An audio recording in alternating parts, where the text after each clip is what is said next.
de la ciudad y no tenía acceso al internet, así que me disculpo por ello y hoy cumplo con dictarla.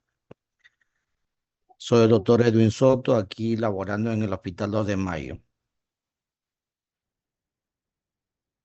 Esta noche vamos a hablar, no sé si estaremos grabando, perdón, antes de seguir. ¿Se está grabando la clase? Sí. Perfecto, muchas gracias. Entonces, la clase de hoy día va a tratar acerca de una de las causas o de los factores que se altera provocando lo que llamamos un trabajo de parto disfuncional. El trabajo de parto ha sido estudiado desde muchísimo tiempo atrás y se ha tratado de sistematizar para poder conocer lo normal o lo más frecuente de lo que sale de este patrón. Obviamente, como todo en la naturaleza, no hay una cosa que nos diga esto es lo normal y esto es lo normal. No existe ese tipo de, eh, separaciones estrictas.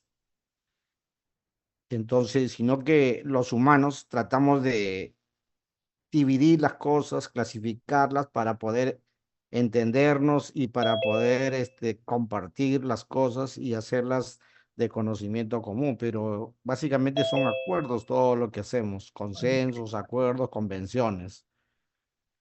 Y el trabajo de parto, como ustedes ya lo han debido recibir en algún momento en sus clases, no sé por qué no corre, ahí está.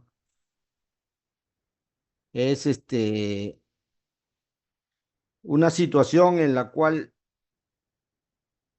hay varios fenómenos que van a ir sucediéndose, sea concomitantemente o sea sucesivamente, y los cuales pueden ser susceptibles de una alteración, lo cual va a condicionar la disfunción. Probablemente ya hayan visto este cuadro que es la del trabajo de parto. El trabajo de parto en sí, ¿cuándo empieza? ¿Cuándo decimos que una mujer está en trabajo de parto? Empieza con las contracciones, solamente contracciones hacen trabajo de parto, o la pérdida de líquido hace trabajo de parto, o la disminución de movimientos fetales. Entonces, la gente ha llegado al consenso de que el trabajo de parto empieza básicamente con la dilatación.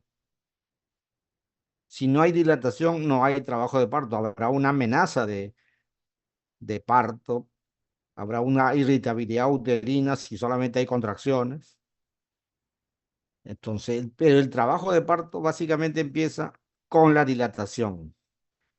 Ahora, durante todos los años que nosotros venimos elaborando, por ejemplo, es bien difícil poder decir precisamente en qué momento empezó el trabajo de parto, porque la mayoría de las mujeres que vienen y son evaluadas por primera vez no vienen pues en uno, ¿no? La mayoría viene ya mucho más avanzada.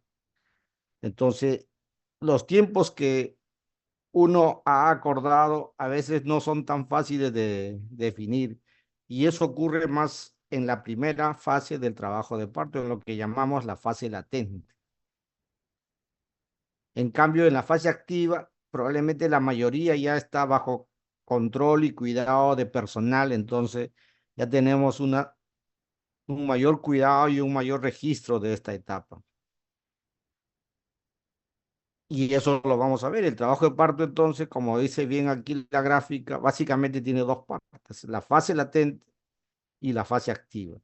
Y ahí es donde se van a presentar las alteraciones y ahí es donde podemos eh,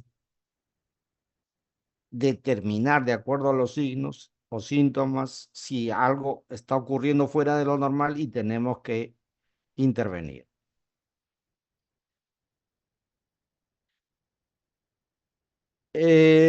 Friedman evaluó mujeres ya hace muchísimo tiempo, bueno, exactamente serán unos 70 años, ¿no? Evaluó mujeres o- y, perdón, evaluó un grupo de mujeres e hizo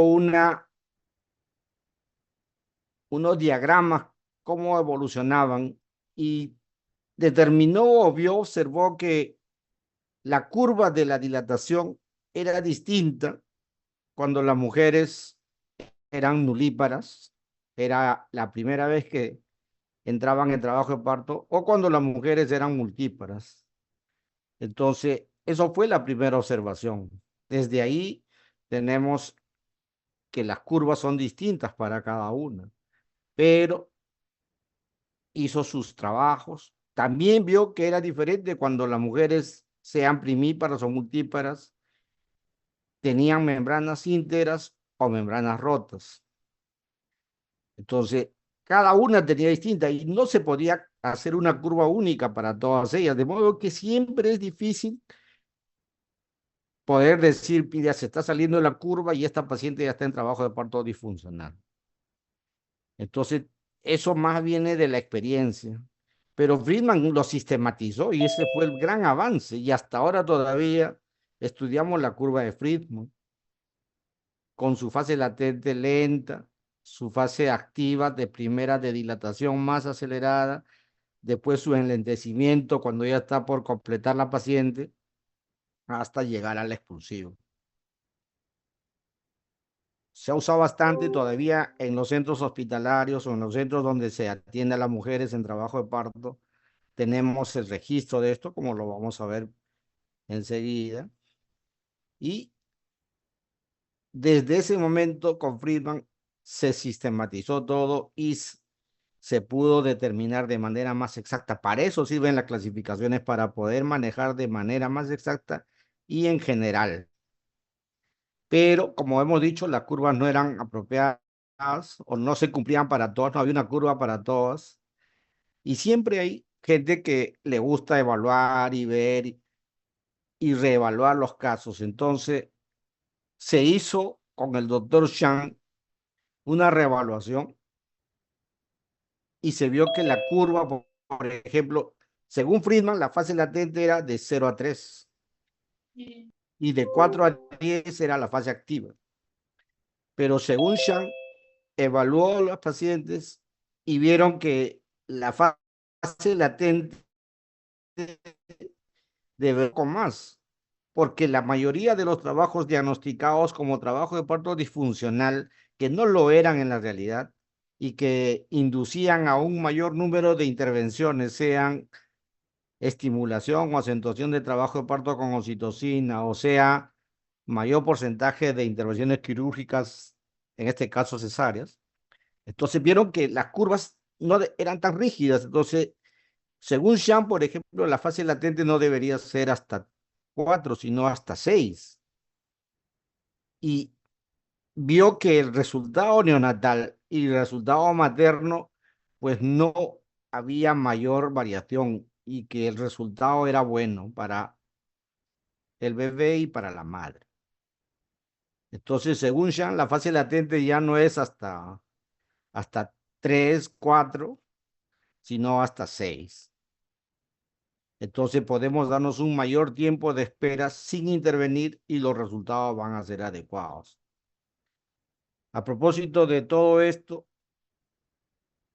y recuerdo una frase de uno de mis maestros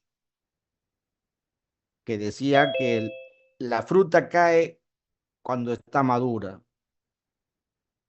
y los partos deben ocurrir justamente cuando el bebé está listo para nacer.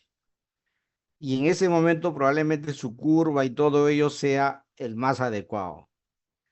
Entonces, estas cosas no tenemos que alejarnos mucho de la naturaleza. No tenemos que desesperarnos mucho por intervenir, y eso lo vamos a ver. Entonces, la curva de Friedman se actualizaron con Shang. Todavía no es de uso popular, obviamente vamos a ver que en los hospitales, como el en el que yo laboro, la seguimos usando la curva de Friedman y vamos a hablar un poco más de ello.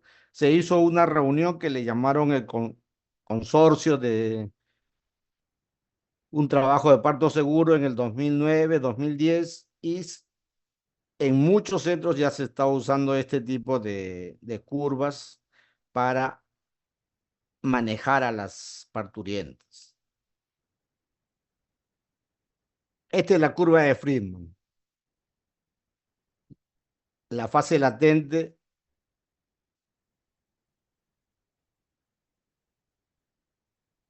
plana, ¿no es cierto? Después vamos a ver cuántas horas puede durar esto. Después viene la fase activa, donde hay una fase de aceleración, de máxima aceleración, y una vez llegado a 8, 9, se desacelera hasta llegar a la dilatación de 10. Esta es una curva que no se cumple para todos, pero fue un gran avance realmente sistematizar el trabajo de parto. Antes de eso, era más difícil hacer las comparaciones y todo. Teniendo un patrón siempre es más fácil. Es como tener el metro o la yarda. Tenemos un patrón y en base a eso hacemos nuestras mediciones. Pueden ser a veces coincidentes o diferentes, pero tenemos algo en qué basarnos para nuestras mediciones. Y esto fue un avance como es. Y Friedman, la verdad, tiene un gran mérito, eso hay que reconocerlo. Entonces, todo aquello que sale de esta curva teórica debería llamarse trabajo de parto disfuncional.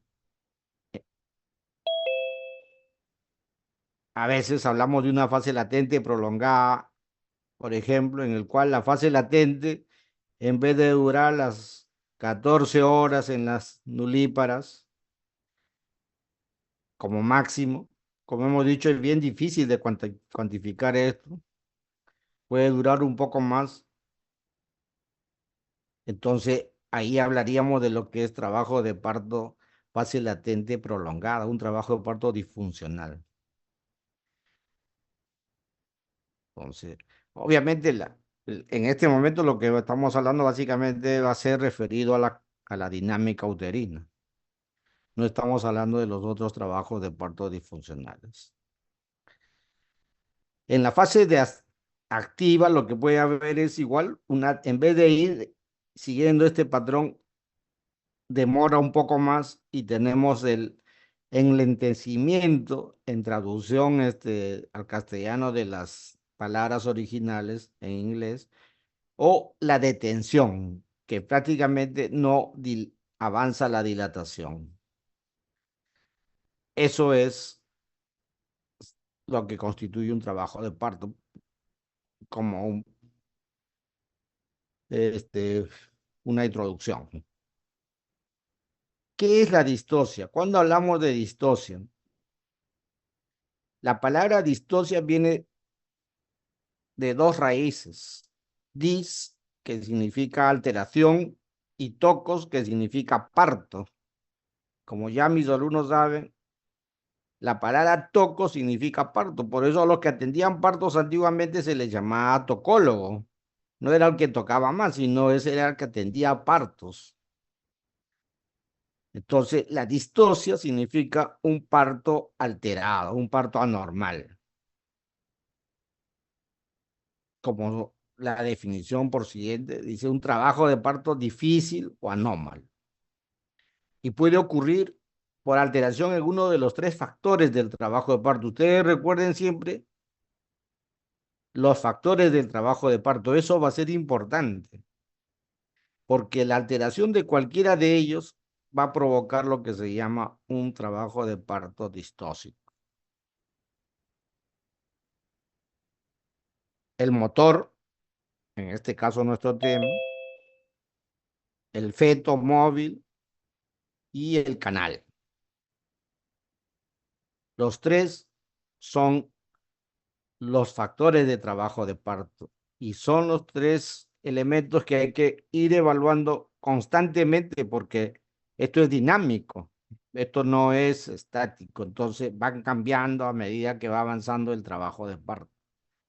y eso va a ser importante.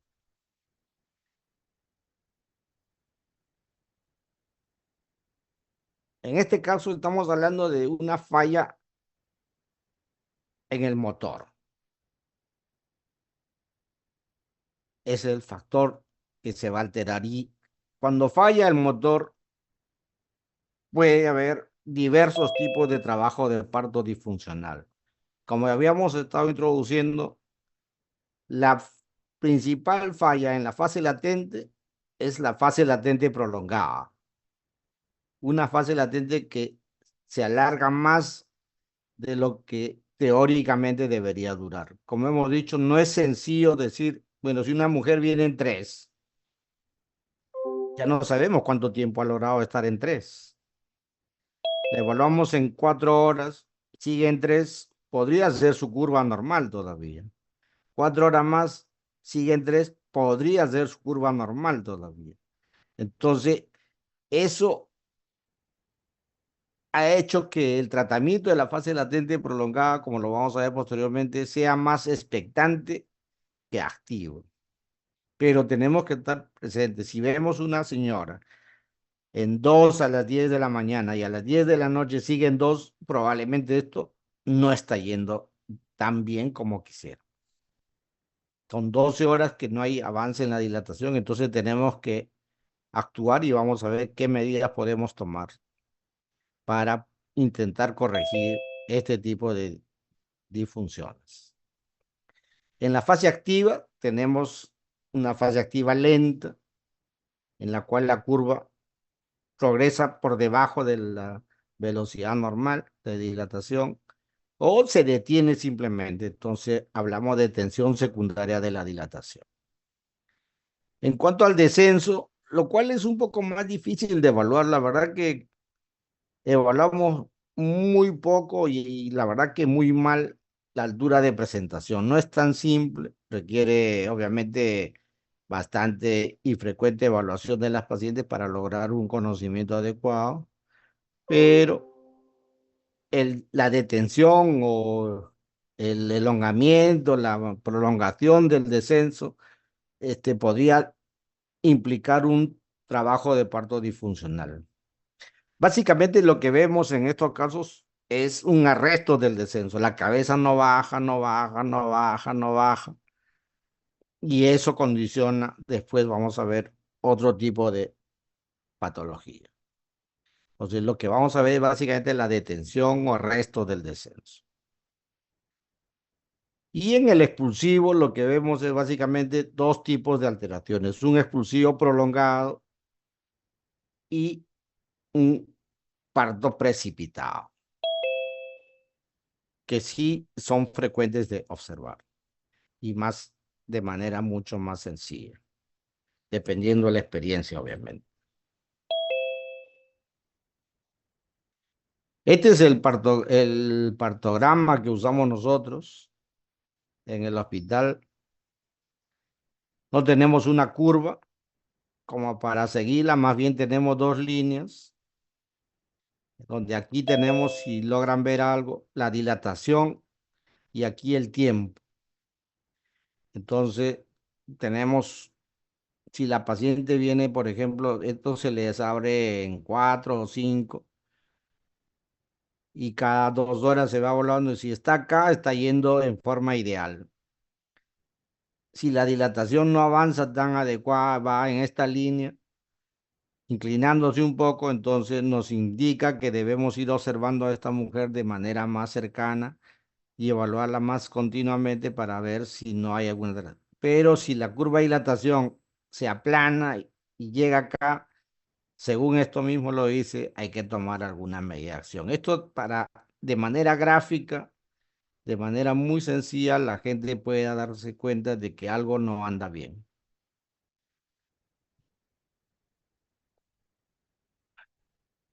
Y cuando las curvas se ponen lentas o simplemente se detienen, ya no dice algo está sucediendo con esta mujer. Pueden ser varios, como hemos dicho, varias alteraciones que pueden ocurrir en cualquiera de los tres factores de trabajo de parto. en el producto, en el canal y en el motor. En este caso, lo que vamos a hablar nosotros es del motor. Entonces, las alteraciones pueden ser, por ejemplo, que hay disminución de las contracciones, de la frecuencia, de la intensidad, de la duración de las contracciones. O puede haber todo lo contrario, que es mucho menos frecuente, pero puede haber también un aumento, tanto en la intensidad, en la frecuencia y en la duración. Entonces, dependiendo de eso, nosotros tenemos diversas alteraciones que se han clasificado. Por ejemplo, cuando va para abajo, la intensidad de la contracción se llama una hipotonía uterina. Si está con una frecuencia de contracciones que no son cada 3, 4 o 5 minutos, entonces las contracciones se alejan, entonces hablamos de una bradisistolia. Y si la duración es menor, con poca intensidad, se llama hiposistolia. Obviamente, este término es menos usado, no es tan usado, pero se dice también que es un trabajo de parto disfuncional por hiposistolia. Ya es el segundo apellido del trabajo de parto.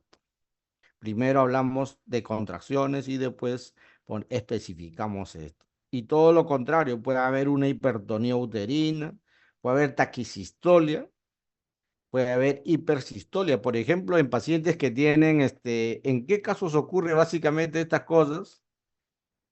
Y generalmente son iatrogénicas. Son pacientes que, por ejemplo, estamos en trabajo de parto y se le coloca oxitocina, por ejemplo.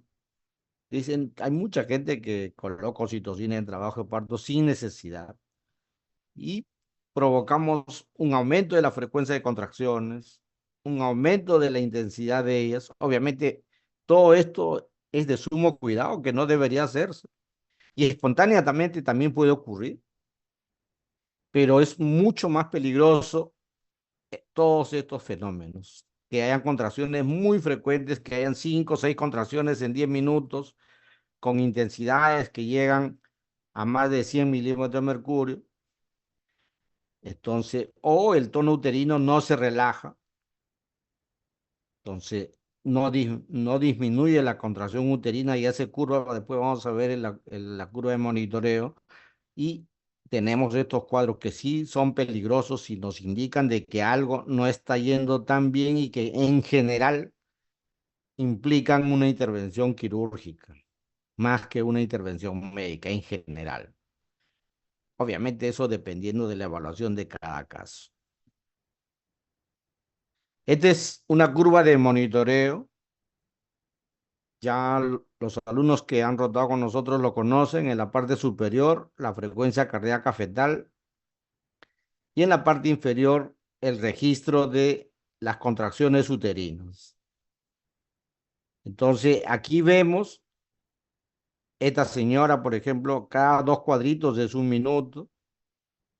Entonces, aquí tenemos entre esta contracción y esta contracción, hay 1, 2, 3, 4 y medio. Y entre esta y esta hay más. Entonces, son contracciones, por ejemplo, gráficamente, perdón, que no son regulares, o sea, no se suceden con un patrón, sino son primero irregulares.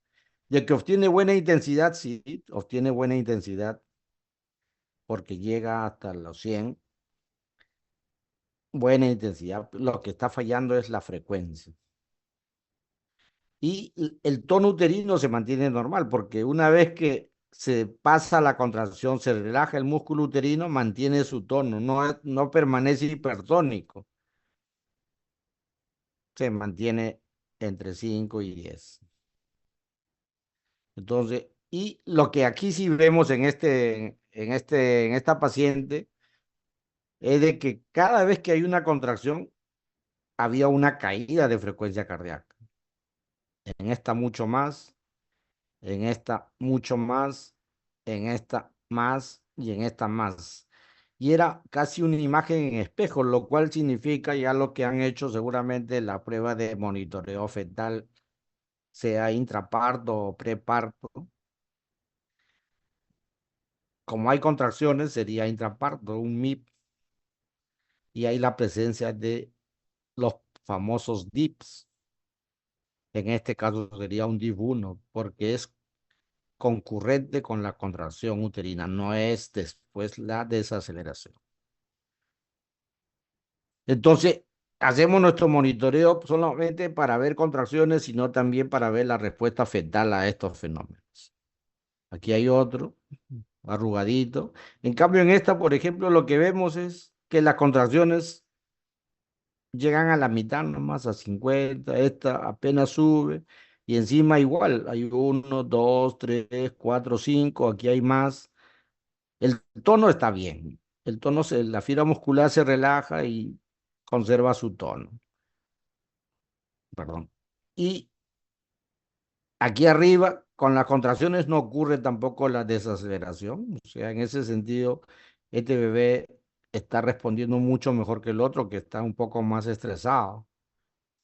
Entonces, esto, lo único que hemos solicitado es un monitoreo para ver cómo están las contracciones. Y vemos que las contracciones son de mala calidad, son de poca intensidad e irregulares.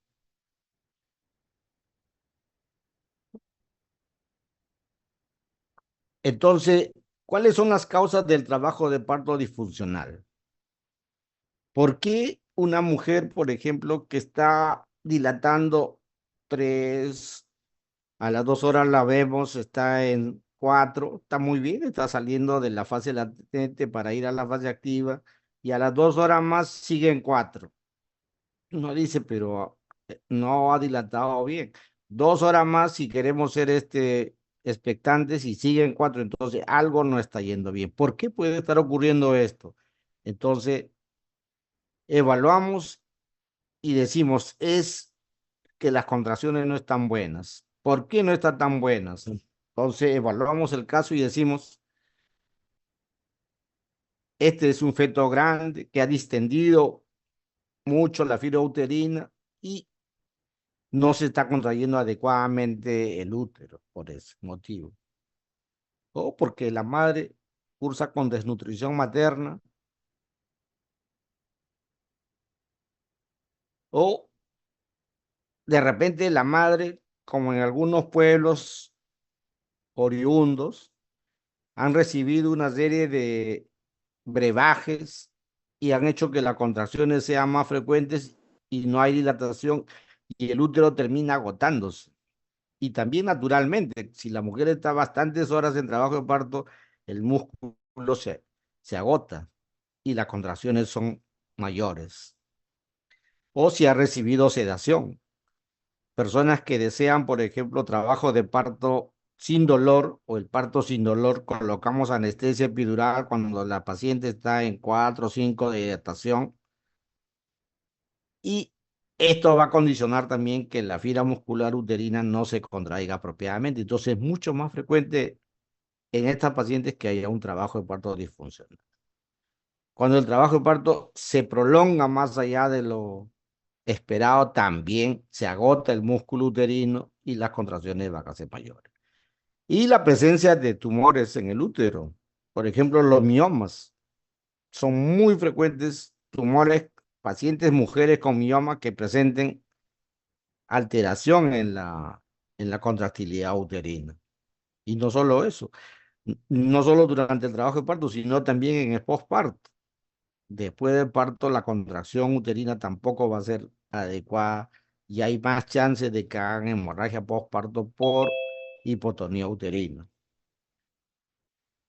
Entonces, esas son diferentes causas que pueden provocar trabajo de parto disfuncional. Solo para recordar, y esto va a ser importante en el manejo, que la contracción uterina, como toda contracción muscular, necesita varios componentes. Primero necesita algunos minerales. El calcio es importantísimo para la contracción. El calcio por naturaleza es una molécula, perdón, un elemento que es importante para la contracción. Si no hay calcio, la contracción va a ser menor de lo esperado, o no va a haber. En cambio, la droga que hace justamente lo contrario es el magnesio. El magnesio lo que produce es relajación muscular. Por eso que lo usamos, por ejemplo, a veces como tocolítico, el magnesio. Cuando hacemos, por ejemplo, tratamiento en preeclampsia severa para evitar las convulsiones, para evitar que haga eclampsia, usamos sulfato de magnesio. Y estas pacientes, por ejemplo, obviamente en estos casos no le damos chance parto vagina. La preeclampsia severa es una indicación sí o sí para parto por cesárea, excepto que estén expulsivos, lo cual es muy raro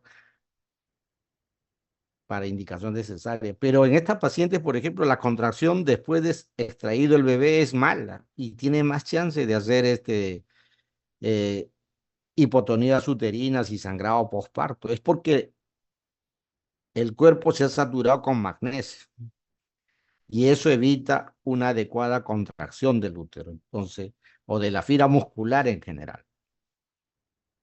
Obviamente necesitamos también proteína. Ya tenemos calcio, necesitamos proteína.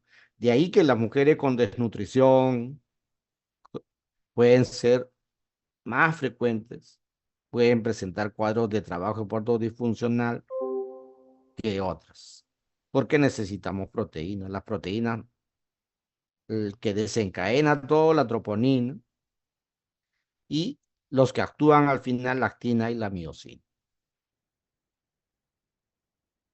Y también para la contracción necesitamos energía. Entonces ya tenemos calcio, tenemos músculo, tenemos energía, porque si no hay energía no se va a contraer tampoco.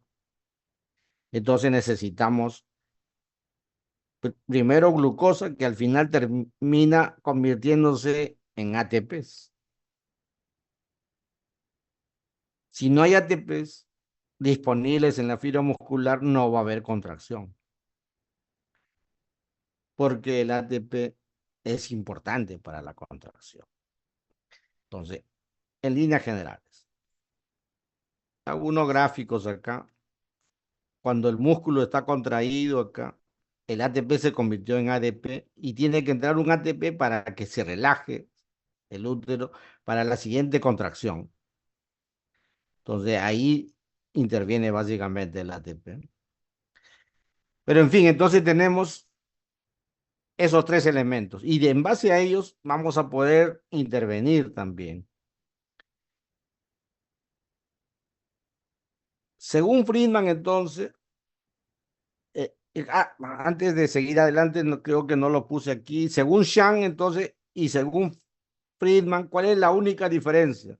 Que el trabajo de parto disfuncional, pues, y lo vamos a ver después, puede demorar más entre 4 y 6. Esa es la, y lo vamos a ver enseguida también. ¿Qué trabajo de parto disfuncionales habían?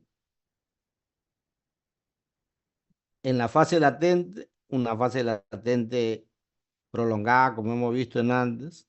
En la fase activa, una fase activa lenta o una fase activa detenida. Y esto que después ya vamos a ver de desproporción. Aquí está el cuadro. Entonces, lo que descubrieron y lo que parametraron, obviamente esto no lo van a cumplir todas las mujeres, pero eso es lo que está escrito. La fase latente implica que la mujer está más de 20 horas, la nulípara, más de 20 horas en trabajo de parto y la multípara más de 14 horas.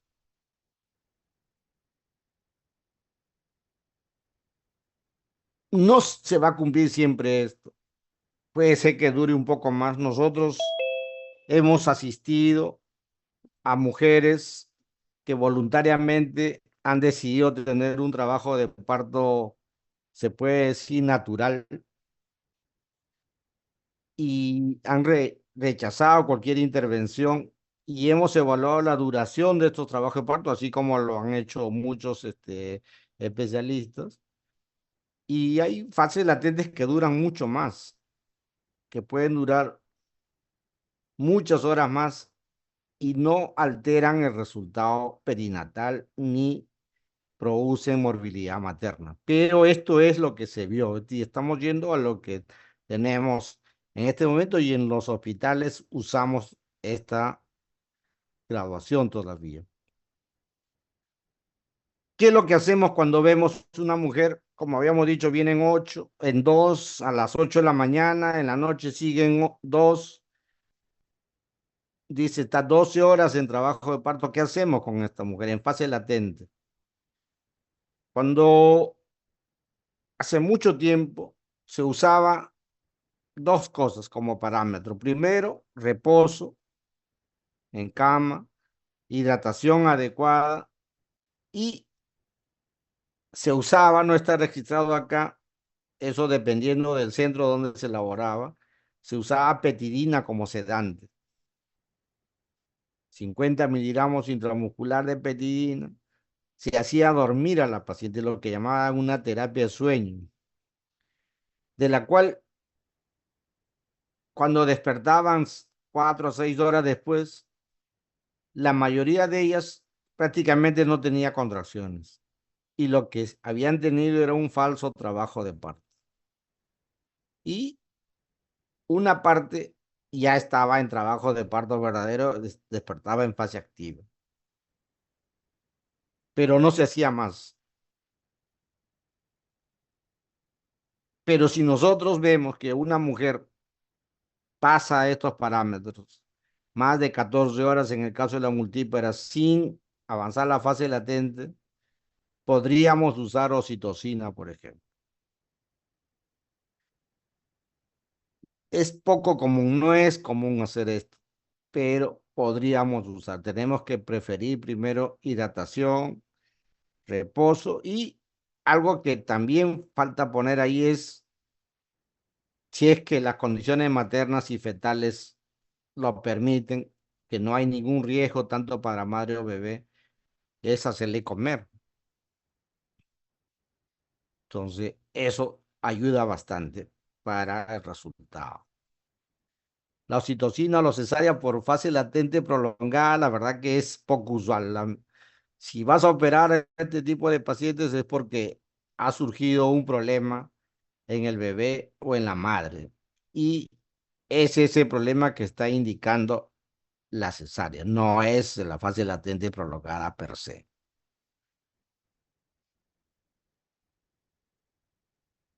En cuanto al retraso, la velocidad de dilatación, lo que vio Friedman era de 1,2 centímetros por hora en fase activa, en nulíparas, y en multíparas era 1,5 centímetros por hora, lo cual tampoco es 100%. Seguro no lo cumplen todos, por eso que Xiang hizo la otra variación y dijo que esto podría ser mucho más prolongado, solo queda esperar, evaluar el bienestar fetal y materno. Pero si nosotros vemos que dilata en vez de 1,2, dilata 1, pues no queda nada, solamente queda seguir observando y evaluar el bienestar materno y fetal. Si estos están bien, pues nada, solamente queda la observación. El descenso, como digo, no es tan importante y no es tan fácil de evaluar también. Uno no está pensando, a ver, va a bajar en 1 hora a 1 centímetro, no, porque imagínate si bajaría esa velocidad en pocos minutos antes de completar la dilatación, el bebé se saldría con cuello y todo. Entonces el descenso es un poco más difícil de evaluar, excepto cuando se ha detenido y la dilatación ya está completa y la cabeza o está en fase activa avanzada y la cabeza no desciende, no hay una buena rotación, etcétera, que vamos a ver después que son los síntomas o los signos de la desproporción fetopélvica.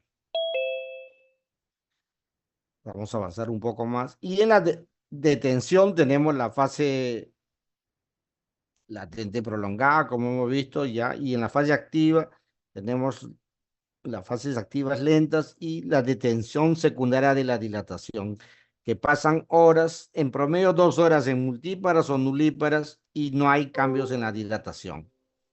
En cambio, al descenso, un arresto del descenso puede ser que esperamos una disminución y no ocurre eso.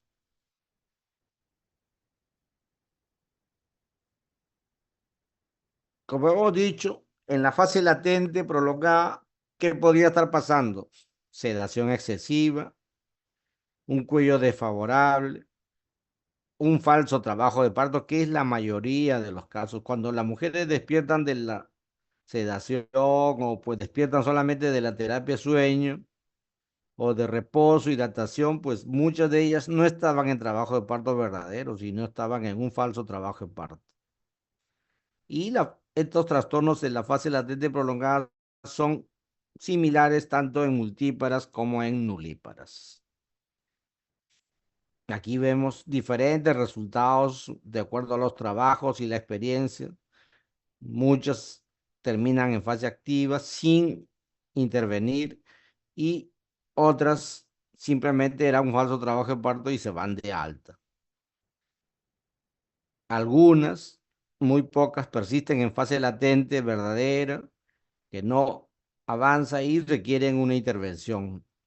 La oxitocina es buena, después vamos a ver que hay otros métodos más que se pueden usar, así que es eso solamente.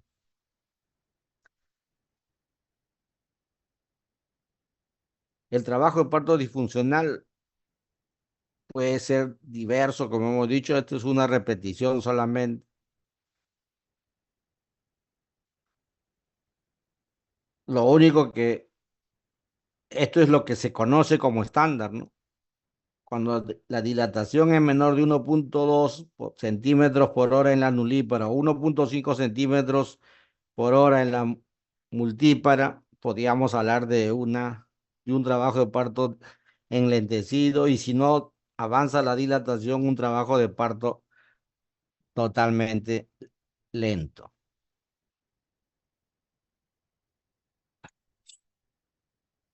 En el descenso igual,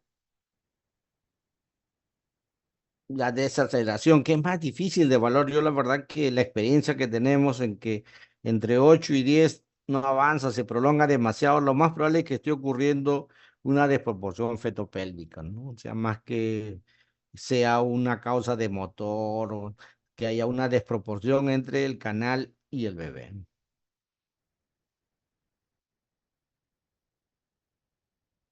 Entonces, ¿cómo definimos la detención secundaria de la dilatación? Cuando evaluamos a la mujer a una hora X, está en 4 o en 6, digamos, y a las 2 horas le evaluamos, sigue en 6, entonces algo no está bien. Eso se llama una detención secundaria de la dilatación. Y tenemos que reevaluar a la mujer para ver primero nuevamente nuestra pelvis, nuestro producto y finalmente si es la contracción, aparte de realizar un monitoreo intraparto. Entonces, 2 horas entre evaluación y sin cambios en la dilatación. En el descenso es un poco más difícil, como digo, eso no es tan fácil de evaluar primero y no es tan común que la gente evalúe el descenso. Así que, pero si no desciende, yo creo que aquí debe ser un poco más de una hora. Si no desciende, la cabeza, vamos a descubrir que hay otros signos asociados que lo vamos a hablar posteriormente. Como esto, por ejemplo, esto es una cabeza de un bebé que se demoró en el descenso, ¿no es cierto? Y al final tuvo que ser operado, porque este bebé nació de parto por cesárea después de haber intentado un parto vaginal. Y así quedan, con edema, con caput, con sobrecabalgamiento de suturas, con equimosis en cara, etcétera. Entonces, tenemos una serie de problemas cuando tenemos trabajos de partos disfuncionales que son los que debemos evitar.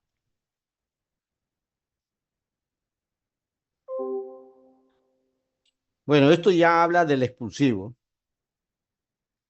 El expulsivo, en promedio, dice 50 y 20, pero en Lo que hay que ver es que la nulípara en promedio puede durar 2 horas, pero puede durar más inclusive. Se ha visto muchos casos, pero lo que tenemos que conocer es que 2 horas podríamos esperar el expulsivo en una nulípara, no apresurarnos. Y en la multípara 1 hora en promedio, lo cual va a ser un poco más, más rápido en la mayoría de los casos. Estos son extremos. Y cuando hay analgesia, sedación por parto sin dolor, entonces habría que adicionar 1 hora, o sea, 3 horas en nulípara y 2 horas en multípara, en la fase de periodo expulsivo. Algo que hay que recordar para el manejo, sobre todo, es la curva o el índice de Bishop. Esto es importante y sobre todo esta parte, olvídense de esto, básicamente es esta puntuación 0, 1, 2, que depende de 5 parámetros que debemos poner básicamente durante nuestro tacto vaginal.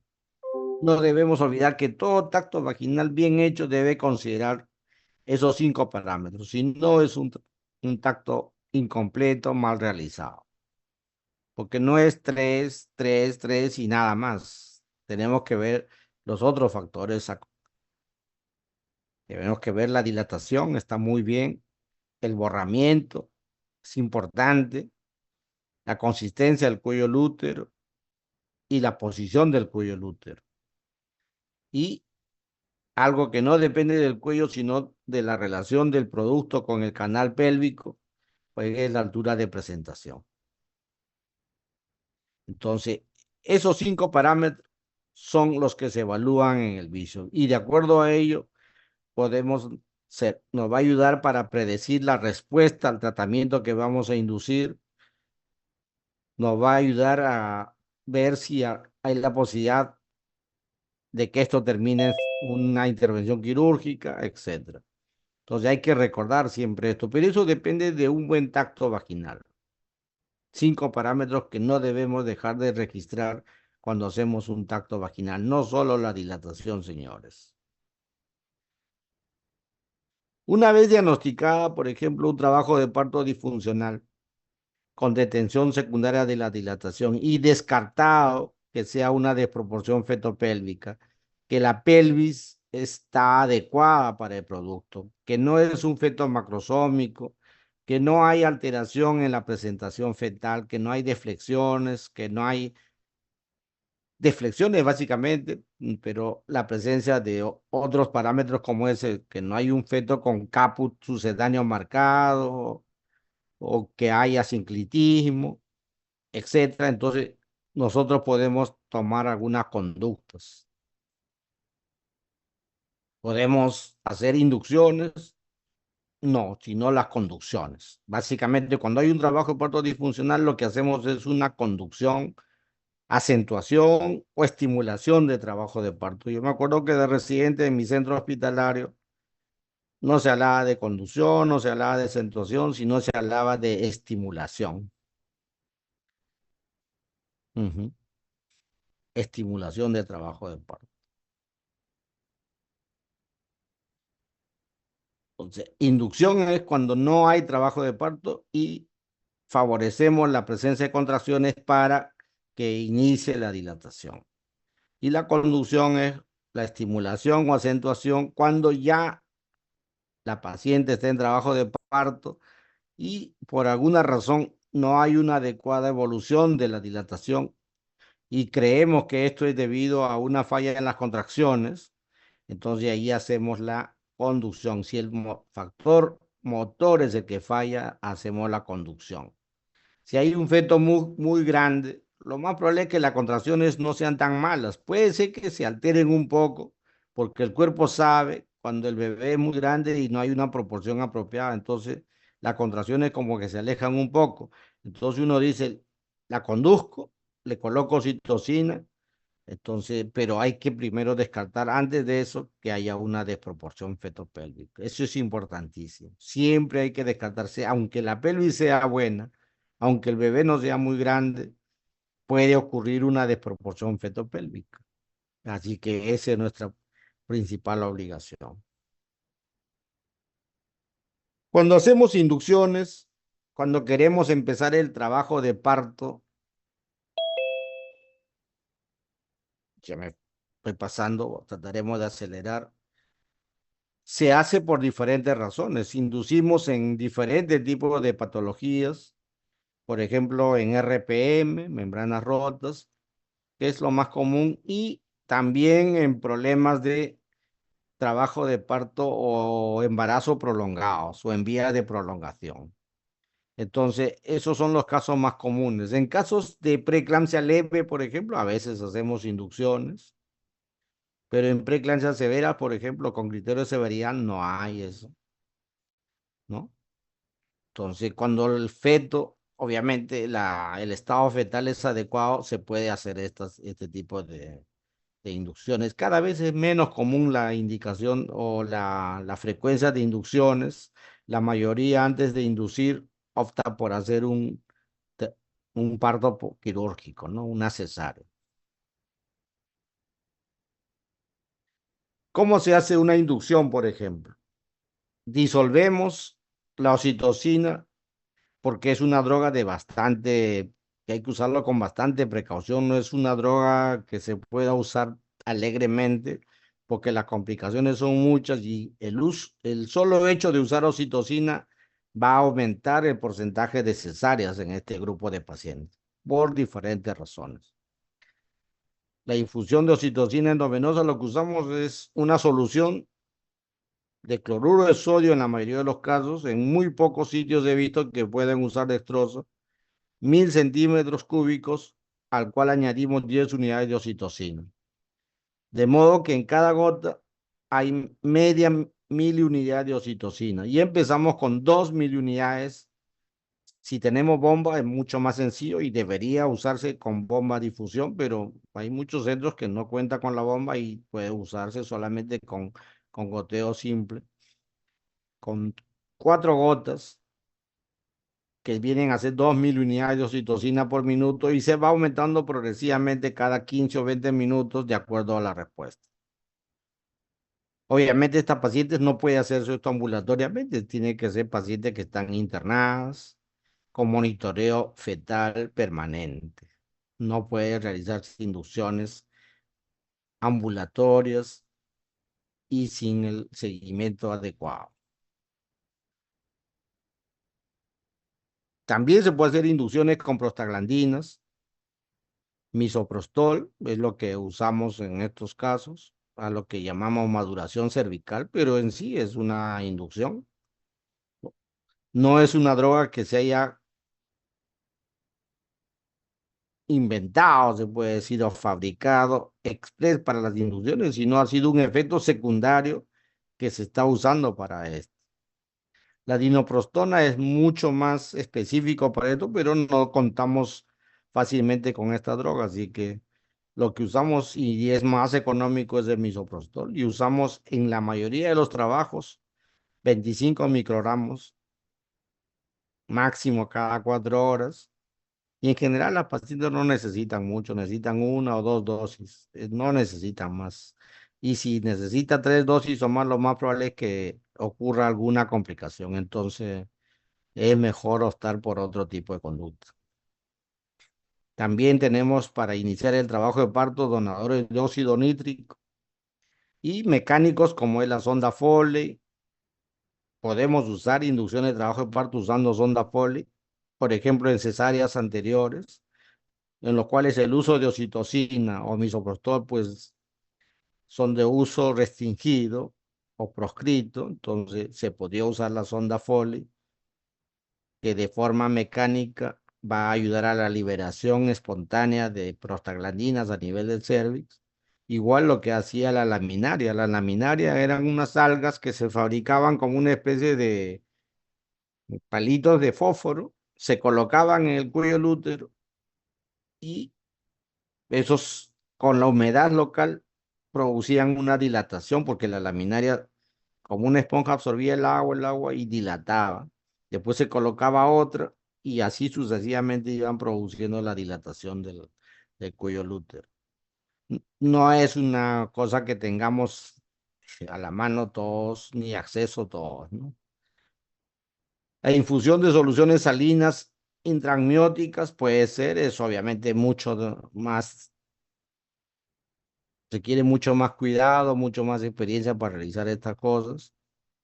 El despegamiento de membranas sí es mucho más sencillo. Cuando tenemos un trabajo de parto disfuncional, la paciente está en 6, no avanza, 2 horas estamos en observación. Lo que nosotros podemos ver es un tacto vaginal y despegar las membranas, separar las membranas de la decidua.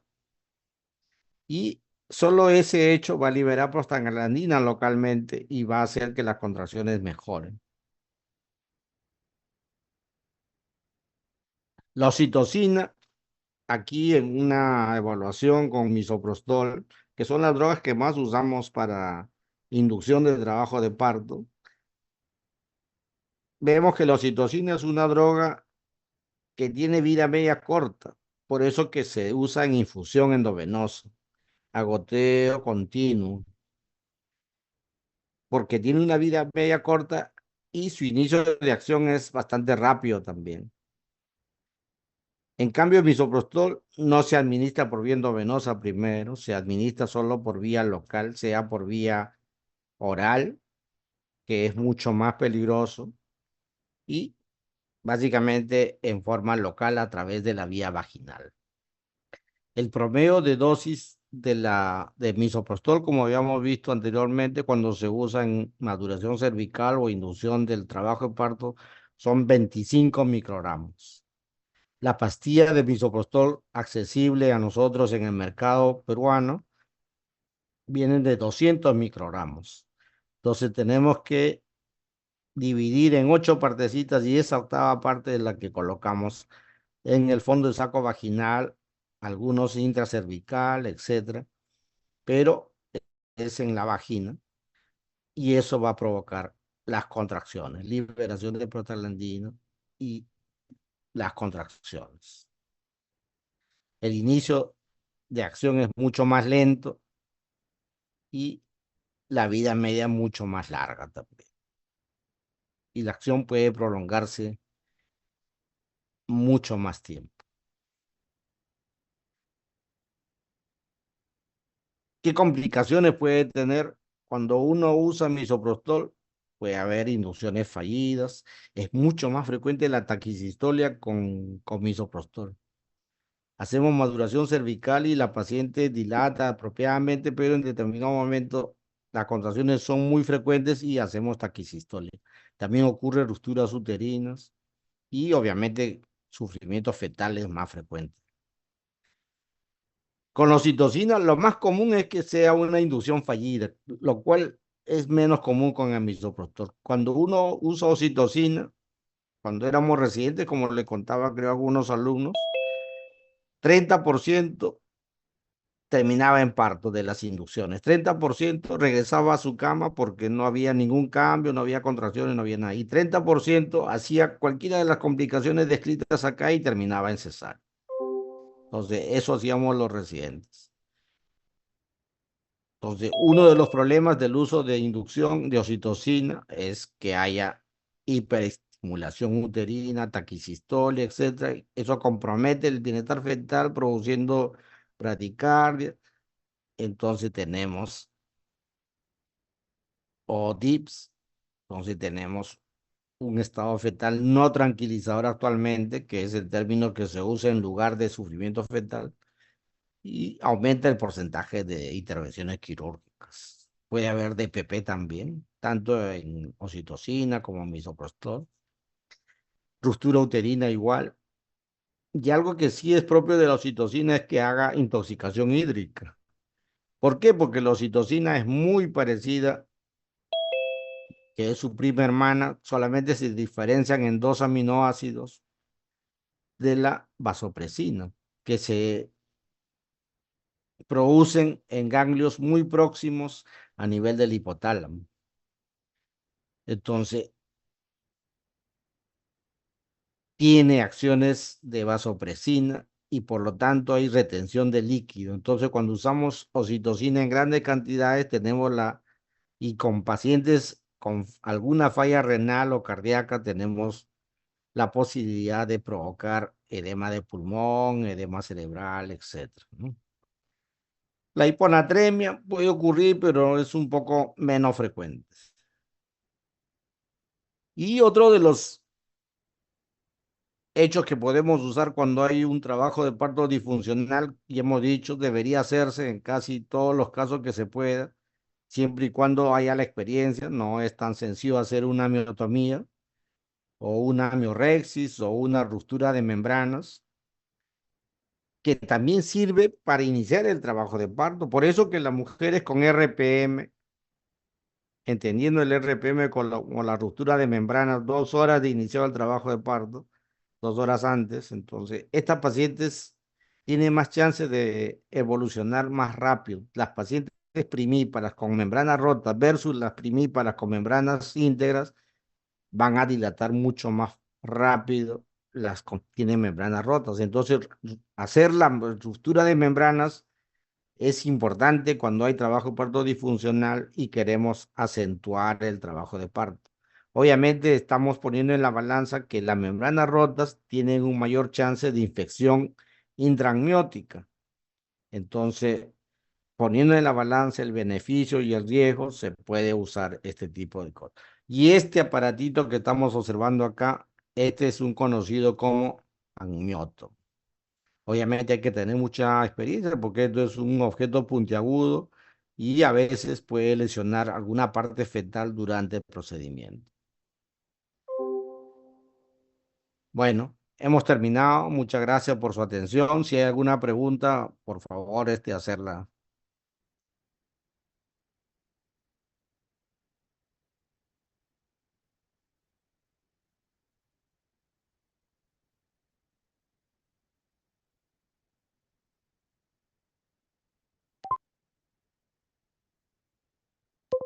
Bueno, siendo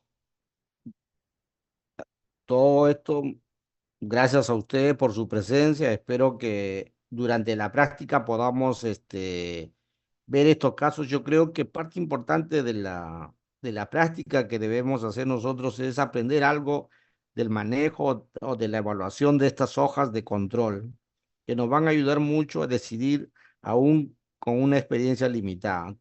Dedíquense a evaluar estas hojas de evolución que realmente nos van a ayudar bastante, y eso, independientemente de otras cosas teóricas, nos va a ayudar mucho, mucho, mucho a detectar tempranamente un trabajo de parto disfuncional. Muchas gracias a ustedes. Buenas noches.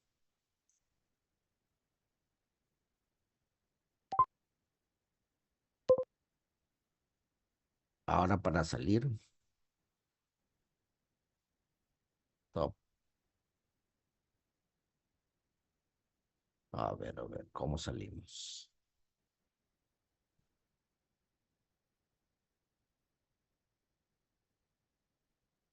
Y pues,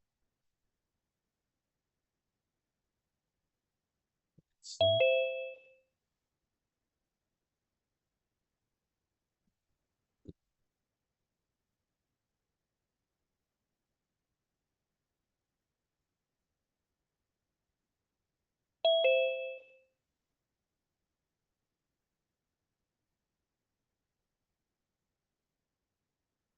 leave, leave.